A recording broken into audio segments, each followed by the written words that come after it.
Tuck had settled in well at Winter's Edge. So much so he planned to stay and open his own shop. He hoped Arlo might help him collect rare items to help draw in ratfolk from far and wide.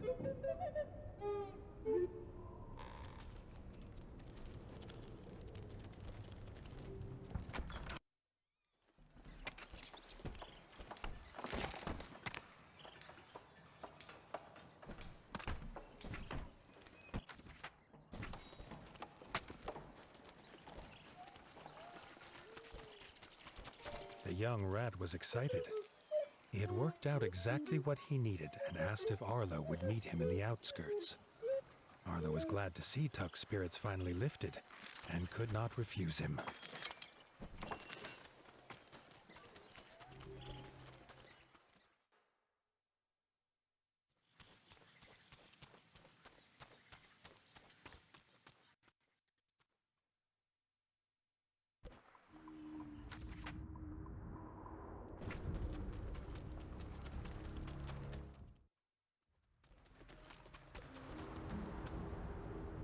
Another runestone in place.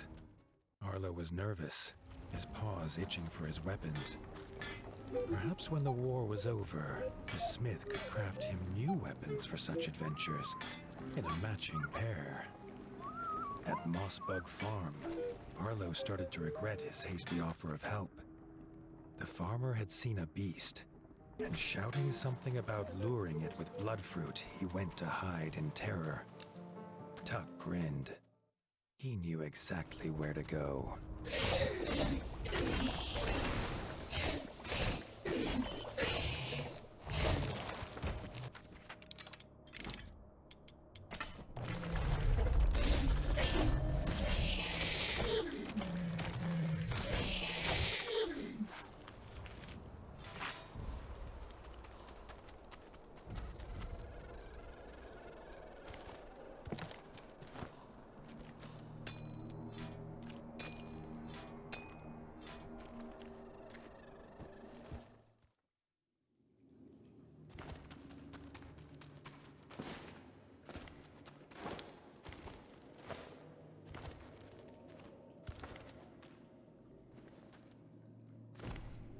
The scent was unlike anything Arlo had ever smelt. Bug meat was not normally this greasy. Arlo found Tuck at the bottom of Blackfoot Caverns, the fruit he needed just out of his reach. Arlo's bow would make quick work of this. The bloodfruit burst open as it landed on the cavern floor, and seemingly in the next second came the terrible sound of beating wings.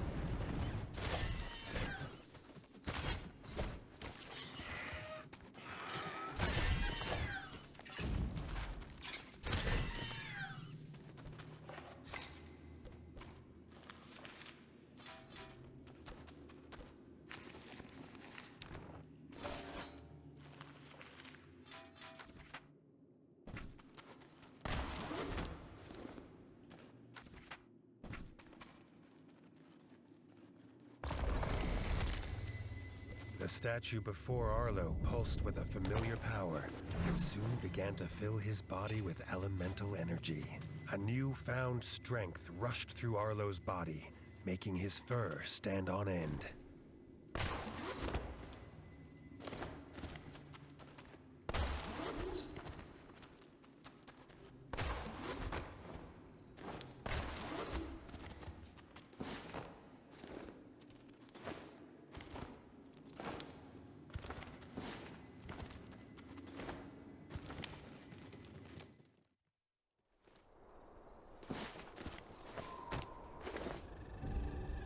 With the fruit in hand, Tuck asked Arlo to come to Longfang Castle, where they would set their trap.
It was eerily quiet at the ruins. Tuck had everything ready for the trap. It only needed Arlo to toss the blood fruit into the cooking pot. The stench would be sure to attract the beast. They only needed to wait. A high-pitched shriek pierced through Arlo's dreams, and soon the flapping of wings was upon them.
Tuck asked if Arlo could carve its beak from the beast's remains, the perfect centerpiece for his new shop.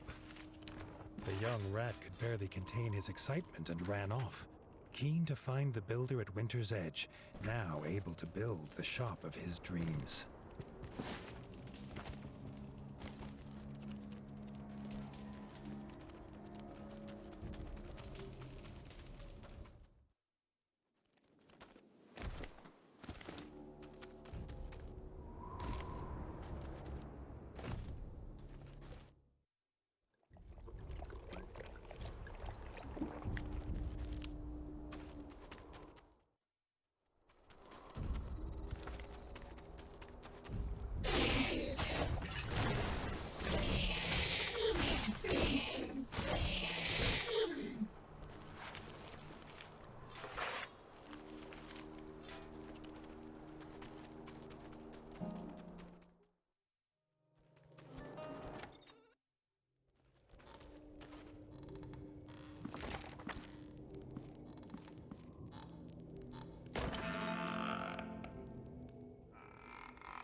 The elder shouted for Arlo's help.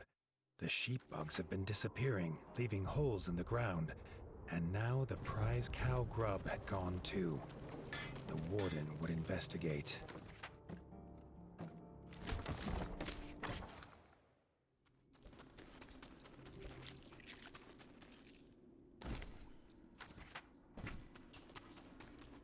Sheep bugs' pungent scent makes them easy to track. The few that were left were terrified. Arlo had no sooner realized who the culprit must be, and it was upon him, a mudworm of the deep.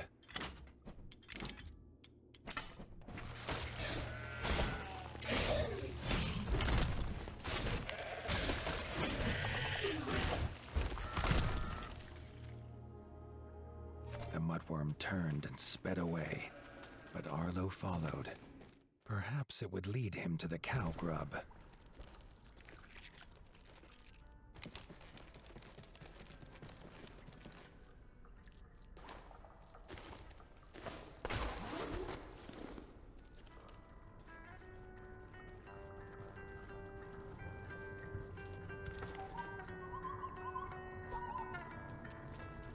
Arlo's stomach grumbled, but he was happy to see the moles enjoy their meal.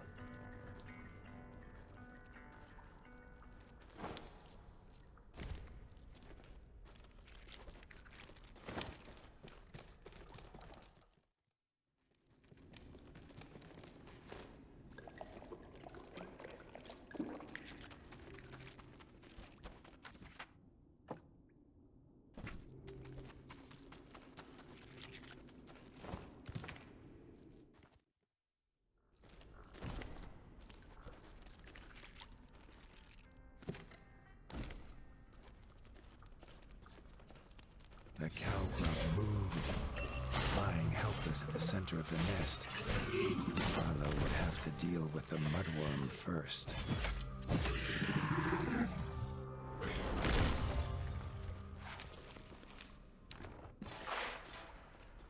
The prize cow grub was still alive and mooed gratefully at Arlo.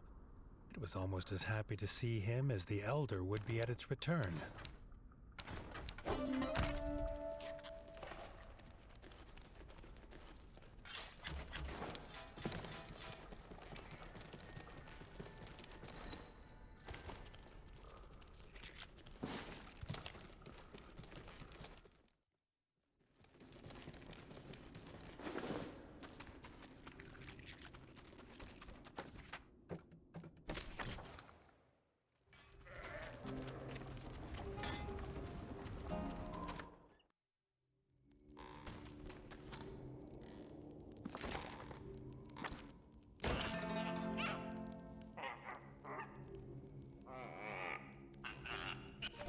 The elder was distraught.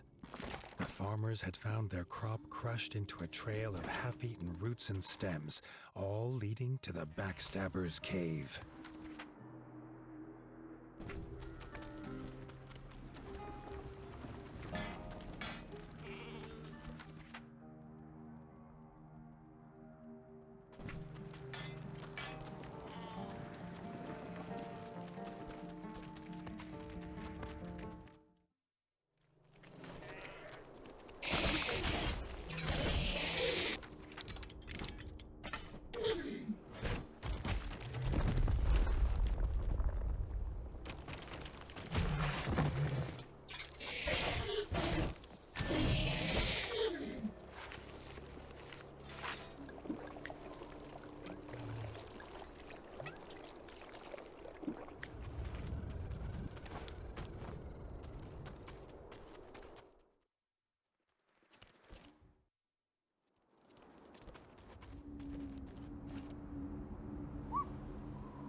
Outside the cave, Arlo found the farmer's crops piled high. If Arlo thought it abandoned, he was to be disappointed.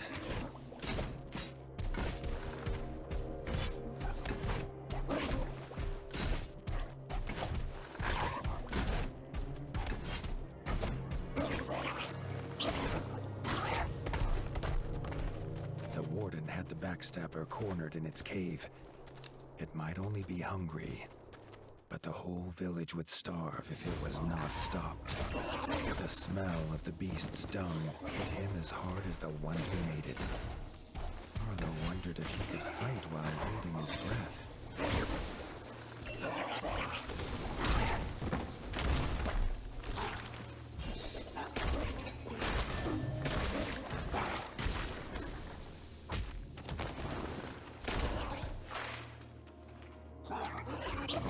Of the quills fell clattering to the ground. The Backstabber was defeated at last. But from the center of the cave came a faint squeak.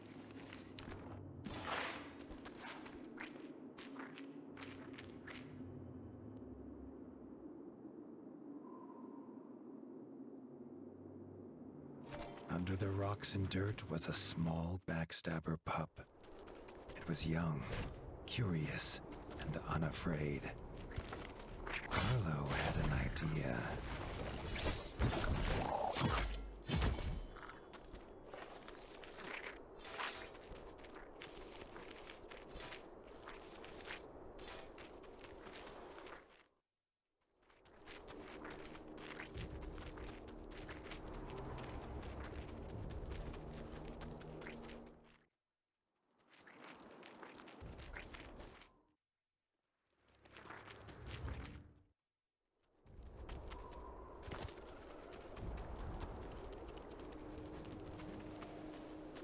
The pup immediately charmed the farmers. Arlo suggested they raise it as the farm's defender, and mentioned that its dung would likely be a potent fertilizer.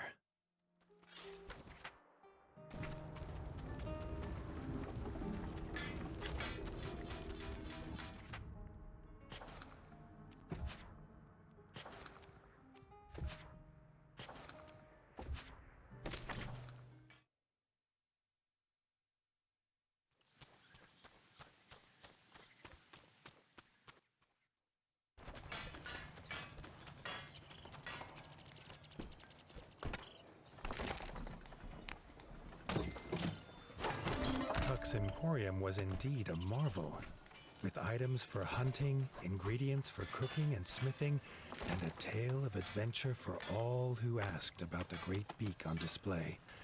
Arlo was sure he would be returning often.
A ranger had come from distant White Whisker.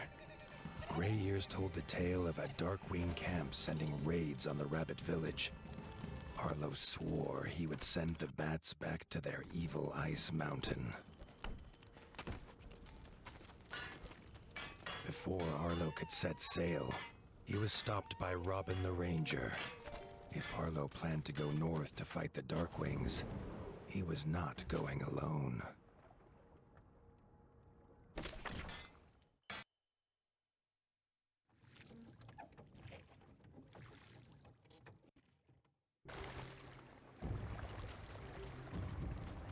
At the docks of White Whisker, Gray Ears bid them to come speak to the elder of the village.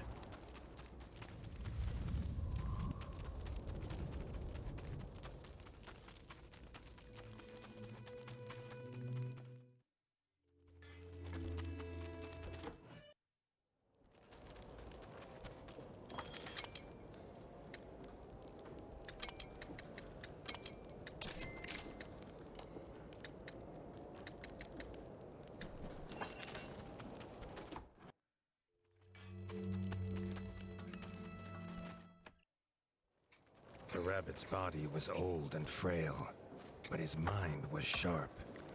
The Darkwings had made camp on Whiskers Peak. Their attack would come soon, unless someone took the fight to them.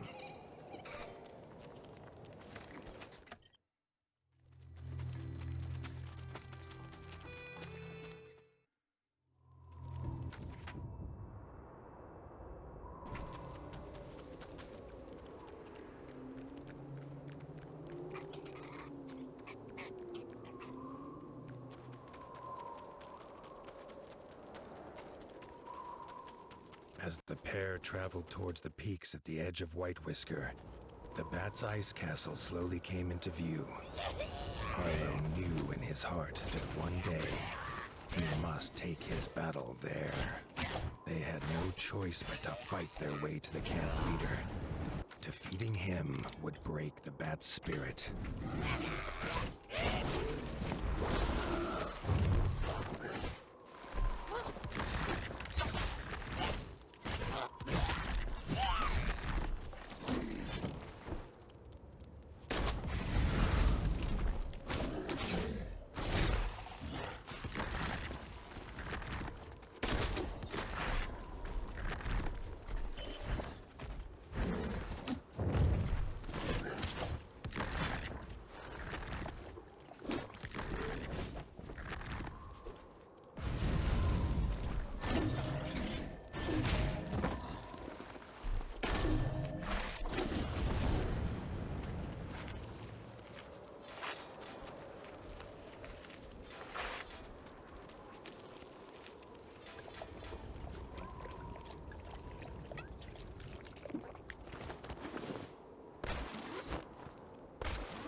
Raised his war horn. Its unearthly screech seemed to stir the very air into fury. This was not the wind, but the beating of leathery wings.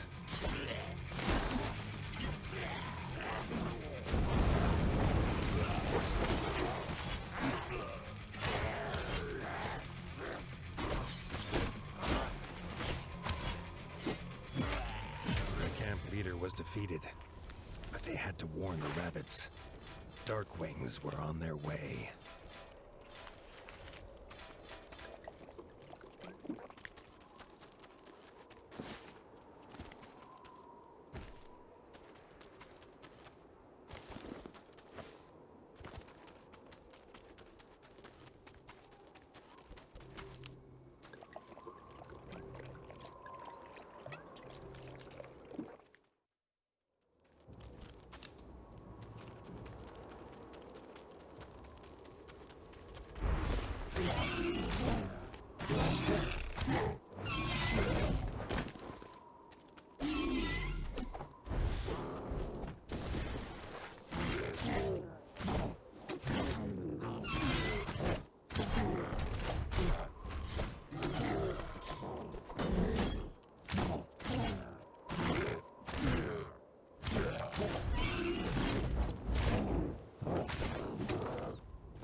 Gray Ears and the Elder were looking for the source of that terrible screech, but there was no time to explain.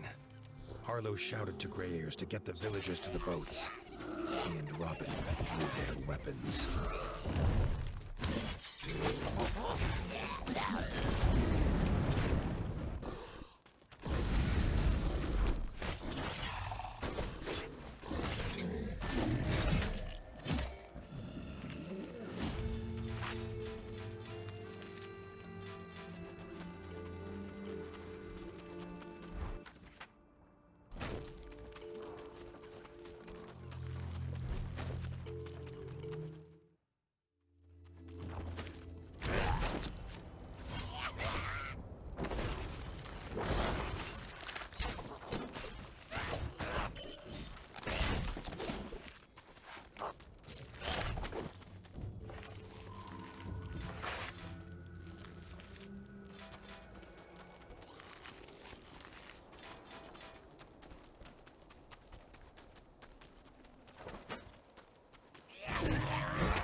Gray Ears and the other rabbits were safe, but terrified.